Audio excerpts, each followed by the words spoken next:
Hello friends, तो कैसे हैं आप सब लोग। Welcome to my channel. दोस्तों, सीरियल ये रिश्ता क्या कहलाता है कि टुडे एपिसोड में आप देखेंगे कि नायरा सीता जी के लिए गिफ्ट पैक कर रही होती है। तभी वहाँ पे कार्तिक आते हैं और उनके कपड़ों पे एक छोटा सा दाग लगा होता है। कार्तिक नायरा से कहते हैं कि देखो ना नायरा, मेरे कपड़े गंदे हो गए, इसको कैसे साफ़ करूँ। तब नायरा कहती है, कार्तिक क्या तुमने छोटे बच्चों की तरह अपने कपड़ों पे दाग लगवा लिया। पहले ही इतना सारा काम है, अब जल्दी जाके वॉशरूम में से क्लीन कर लो। तब कार्तिक पूछते हैं कि कैसे क्लीन करूं। तो नायरा कहती है कि बच्चे हो क्या कार्तिक। तो कार्तिक बोलता है आई मीन उतार के करूं या फिर ऐसे ही हो जाएगा। तभी उन दोनों के बीच में एक प्यारी सी और छोटी सी लड़ाई हो जाती है, जिसमें नायरा कार्तिक को कहती है तुम एकदम बच्चे हो, यहाँ पे मुझे सीता जी के लिए गिफ्ट पैक करना है और तुम ये दाग लगवा के लिए आए।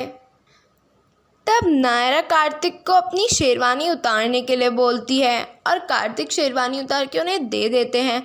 इसी के साथ नायरा शेरवानी साफ़ कर रही होती है और कार्तिक सीता जी के लिए गिफ्ट पैक कर रहा होता है। तभी कार्तिक और नायरा एक छोटा सा और रोमांटिक सा डांस परफॉर्मेंस करते हैं और थोड़ा सा रोमांस करते हैं। और इसी के साथ नायरा और कार्तिक नीचे चले जाते हैं, जहाँ सीता जी और कुंदन की भी मीटिंग ख़त्म हो जाती है। तभी वहाँ पे नक्श आता है। सीता जी नक्श से पूछती है कि आप कौन हैं। तो नक्श कहता है कि मैं नायरा का भाई हूँ और सावन मिलनी के अवसर पर यहाँ पे आया हूँ। तब कुंदन पूछता है कि आपकी बहन किधर है। तब नक्श रिएक्ट करके पूछता है कि आप क्या बोल रहे हैं। तब सीता जी कहती है कि हाँ, तुम्हारी बहन टीना है किधर। तब नक्श बोलता है कि आपको शायद कोई गलतफहमी हो गई है, मेरी सिर्फ एक ही बहन है और वो है नायरा। टीना से मैं कोई रिश्ता नहीं रखना चाहता हूँ और हम अब उसके बारे में बात नहीं करते हैं। तब वहाँ पे नायरा और कार्तिक आ जाते हैं और कार्तिक सारी बातों को संभालते हुए नक्श को सारी बातें बता देता है। तब सब लोग अंदर चले जाते हैं और अंदर जाकर नक्श सब बड़ों के पैर छूता है और कार्तिक सबको इशारे ही इशारे में बता देता है कि हमने सब कुछ संभाल लिया है। इसी के साथ सुहासिनी गोयनका कहती है कि चलो अब अपन मेहंदी लगा के इस कार्यक्रम को आगे बढ़ाते हैं।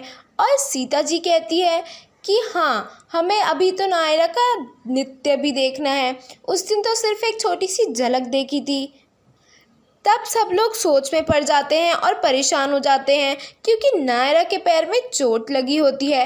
लेकिन नायरा कहती है कि हाँ, मैं ज़रूर दिखाऊंगी। इसी के साथ नायरा और कार्तिक का एक बहुत ही प्यारा सा डांस परफॉर्मेंस होता है और इसी के साथ सब झूला खाते हैं। और जैसा कि आप लोग जानते हैं कि नायरा के पैर में चोट लगी होती है, तो कार्तिक उसे दवाई लगा रहा होता है। तभी नायरा कुंदन फ़ोन पे बात कर रहा होता है, वो सुन लेती है। कुंदन कहता है कि किसी भी हालत में मैं ये डील होने नहीं दूंगा और कार्तिक को बताती है। कार्तिक बोलता है कि तुम्हें शायद कोई भ्रम है, मुझे तो ये लड़का सही लग रहा है। तब सीता जी झूला खाने के लिए जाती है, लेकिन झूला कमज़ोर होता है और सीता जी गिर जाती है। लेकिन नायरा ये सब पहले ही देख लेती है और नायरा जैसे ही सीता जी गिरती है वहाँ पे एक गद्दा लगा देती है, इससे सीता जी को चोट नहीं लगती। तभी उनका बेटा कुंदन कहता है कि माँ, आप जल्दी यहाँ से चलिए, हमें यहाँ पे एक पल भी नहीं रुकना चाहिए। और सब लोगों को डांटता है कि क्या आप ये सब सही तरीके से नहीं कर सकते थे।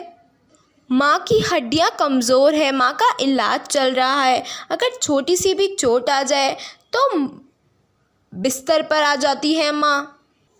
और सीता जी को वहाँ से चलने के लिए कहता है। तभी सीता जी कहती है कि हमें कोई चोट नहीं आई है और ये सब सिर्फ एक हादसा था, तो इसे भूल जाओ। तभी कुंदन वहाँ से चला जाता है गुस्से में और कहता है कि माँ ने सारा प्लान खराब कर दिया अभी, और कहता है कि नायरा और कार्तिक ने सारा प्लान खराब कर दिया। अभी माँ बिस्तर पर पड़ी होती और मैं माँ की चेयर पर होता। तभी नायरा सीता जी को काढ़ा देती है, लेकिन सीता जी बच्चों की तरह मना करती है कि नहीं, हमें काढ़ा नहीं पीना। तब नायरा सीता जी को डांटते हुए कहती है, चुपचाप पी लीजिए वरना आपको दुखेगा। फिर सीता जी काढ़ा पीकर कहती है, नायरा बिल्कुल हमारी तरह है, हम भी बिल्कुल ऐसे ही थे। फिर सुरेखा पूछती है कि सीता जी आप खाना यहीं पे खाएंगी या फिर डाइनिंग टेबल पर। तो सीता जी कहती है कि नहीं, मैं वहीं पे खाऊंगी जहाँ पे आप लोग खाते हैं। पहले चटपटा राजस्थानी खाना, उसके बाद डील साइन करने के बाद नायरा के हाथ का बना हुआ मीठा। तब कार्तिक कहता है, अच्छा हो इन्होंने खुद ही डील की बात कर दी, मुझे समझ में नहीं आ रहा था मैं इनसे बात कैसे करूं। तब नायरा कहती है कि हाँ, सब कुछ अच्छी तरीके से हो जाए तो ठीक है। जब से इनके बेटे की बात सुनी है तब से बहुत घबरा रहा है मेरा मन। तब कार्तिक कहता है कि तुम टेंशन मत लो, सब ठीक ही होगा। तो दोस्तों, अगले एपिसोड में आप देखेंगे कि टीना घर पर आती है और स्टोर रूम में बंद हो जाती है और बेहोश हो जाती है। तभी सब लोग आते हैं और उसको नायरा नायरा कहने लगते हैं। तो सीता जी और कुंदन सोचते हैं कि ये इन सबको नायरा क्यों बोल रहे हैं। तो आने वाले वीडियो के लिए प्लीज़ हमारे चैनल को लाइक और सब्सक्राइब कीजिएगा। Thank you friends.